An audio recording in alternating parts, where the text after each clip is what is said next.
What's going on, everybody? It's your boy C-Zar, and we are talking about OnyxCoin today, XCN USD. Hit that like button, subscribe if you want to see more content like this, and let's get into it. Yes, I shaved my head. It's all gone. It's all gone. You know what else is all gone? Our hopes and dreams for a bull market. It's death.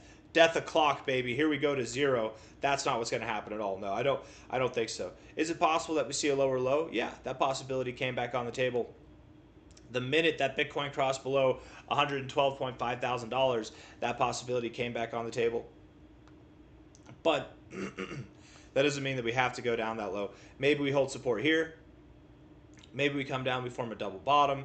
You know, anything could happen. It's still very fresh. We're very early in what I would call a flash crash. That was the word. I was going to say shakeout, but it's not a shakeout. It's a flash crash. We're still very early in this. You know, if over the coming hours, if by the end of the day we can make our way back up here, then very clearly this was a flash crash. It was there just to hunt liquidation levels and then move back up. But with that being said, you know, the longs did get reamed a little bit, but over the last 30 days, the longs still have it over the shorts.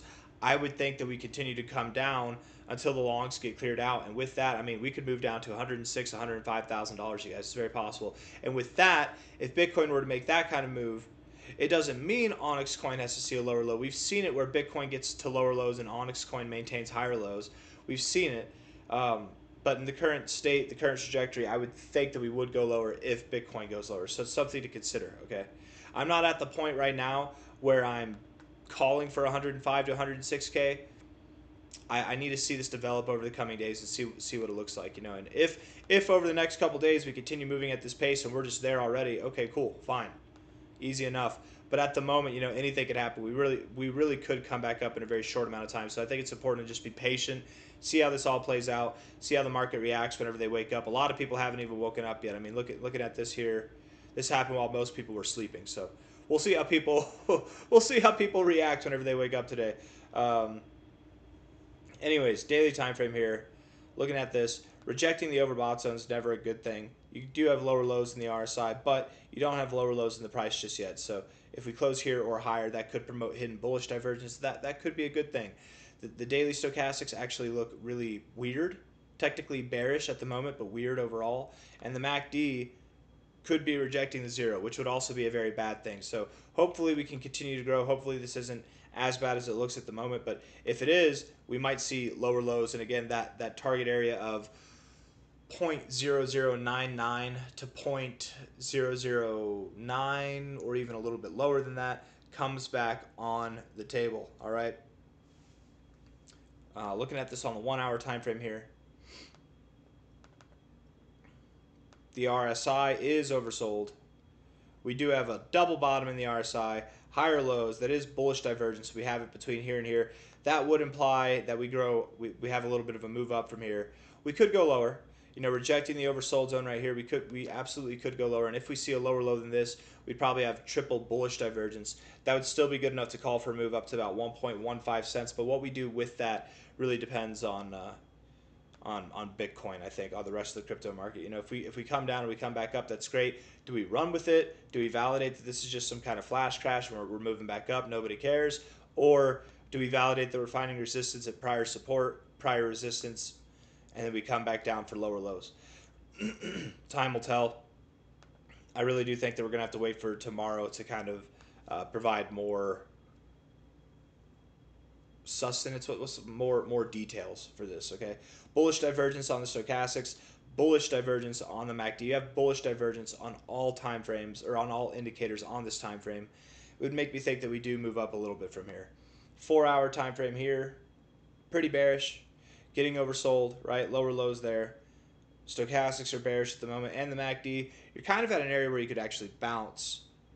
Pretty bearish looking, but actually at an area where I think that you could move up from here. So let's just see how the coming hours go.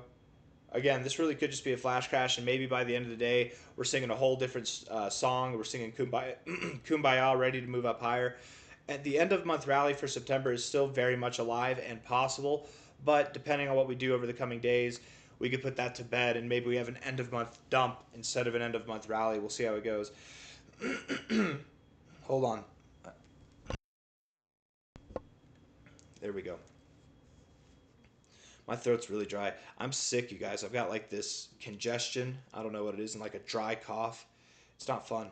I have throat issues anyways, man. I've got like asthma, and I don't know if it is asthma, honestly, but it's definitely like asthma. I think it's something that's less severe yet more annoying, really. Anyways, 4 hour time frame here. I developed it after COVID.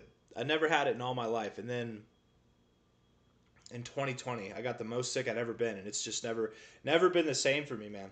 Um, anyways, daily time frame. Although I have noticed, and somebody recommended that I drink lemon water. When I drink lemon water, it does help actually a lot. Um, looking at the daily time frame, things are definitely at a kind of pivotal moment where if we persist lower from here, if we hang out at this area, if we see lower prices, it becomes statistically more likely and inevitable that we would go below this low here. That we would go below this low. If we can get some kind of reaction, some positive reaction between now and let's say the end of Wednesday, I think that there's a chance that all these indicators flip bullish. We maintain our hidden bearish or hidden bullish divergence on the RSI. The stochastics are weird, so I mean maybe we bounce off the oversold zone, and then the MACD crosses above the zero. All bullish things, but only if we come up between now and Wednesday. We don't have to go above these highs. We just really can't hang out down here at these lows. We need to move up a little bit, preserve the MACD, keep it green, keep the stochastics out of the oversold zone, come back up, and then same thing with the RSI, keep it moving higher, getting higher lows, something like that. So it really does depend on the coming days. Looking at this on a weekly time frame, we do have Goliath mainnet or a test net coming out, by the way, you guys, by the end of this month. 8 more days left in this month. Let's actually see if they've made any posts. Let's see here. I still haven't watched the not Stellar. I still haven't watched Erica's speech. Everybody says it's very moving, but I haven't seen it. I had a lot going on yesterday. I was unable to watch, and I fell asleep really early. That's why I'm making these videos early, you guys. I had a lot of sleep. The countdown is still on. Who's watching? So yeah, 9 days left. 9 days, 10 hours left. This was posted 17 hours ago, so more like 8 days. What would that be? Would that be 8 days, 17 hours, something like that? Awesome. We're almost there. XCN USD still consolidating in this area. Even if we see lower lows, you guys, even if it happens, when it happens, whatever, however you want to phrase it, we're still in this consolidation range, much more tame than this consolidation range here. We've developed for a very long time within this range, basically just as long as we developed here, and at any moment we're going to be moving up. Whether it's this week, whether it's next week, I would assume by the end of the month we do pump, but if we do have an end of month dump instead of a rally, maybe it's the beginning of October that we start to pump. October is still shaping up to be a very, very bullish month. I've never seen a bull market end with such a wimpy bang before. There hasn't even really been a bang. I very much doubt that Bitcoin is topping off here. I very much doubt that OnyxCoin is topping off here. I think there's a lot of growth left in this cycle. We just got to be patient. Don't get phased, right? I know that moments like this, especially whenever they're unexpected, this drop, at least for me, it was unexpected. I was looking at X.com, and there's a guy saying, there's Altcoin Daily saying, this drop is just weird. It's like, what's weird about it? It's just, everybody was over leveraged. People were long. Traders are getting reamed. What's weird about it? You know what I mean? Like, it just happens. It's not what we expected, but that doesn't mean it's weird. The unexpected thing tends to happen, actually, in these markets. So just be patient. Don't let it discourage you. In a week, we could be singing Kumbaya. In a week, we could be at new relative highs that we haven't seen across the board in months. So just be patient.